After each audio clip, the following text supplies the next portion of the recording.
Hi everyone, so today I'm here with my review of 10 by Gretchen McNeil.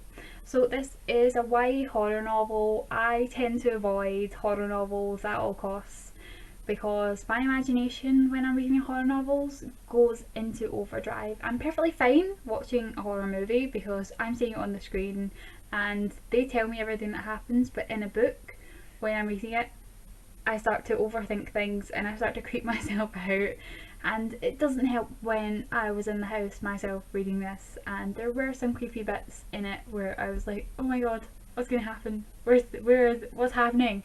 And I was creeping myself out reading it. But yeah, I did enjoy this, which surprised me because I thought I would hate reading a horror novel, but I really enjoyed it. So in this book I was hooked right from the start. I was desperate to know who the killer was. I was desperate to know how the first death was going to happen. So yeah, I was hooked right from the very start of this novel. So the main character this book sort of centres around is Meg. Meg is just a normal girl with a bipolar best friend called Minnie, and Meg has to take care of Minnie and make sure that she's okay.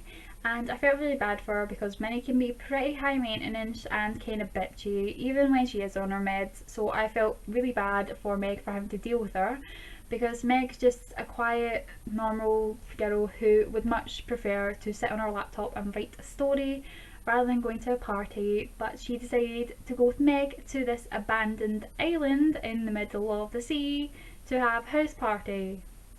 Smart. So the murders in this book, it started off very subtle. You didn't realise that it was actually a murderer until about the third or fourth death, when they couldn't really put it down to accidents or suicide or whatever, and they were like, okay, someone here is killing everyone. I kind of understood their reluctance to believe that there was a killer. It's probably the same thing that I or anyone else in that position would do and be like, no, it's just accidents. There's no one here trying to kill all of us. So yeah, I understood their reluctance to believe that, but there came a time when it was just pretty obvious that things weren't accidents anymore. So I had my two predictions throughout this book who the killer was going to be. I'm not going to mention them though, because then you guys will know who it isn't. And yeah, I was very surprised when it came to the end and I found out who the killer was. I didn't expect it. It was such a massive shock and twist, and wow, well done Gretchen McNeil, well done for that. It was just something that I never saw coming at all.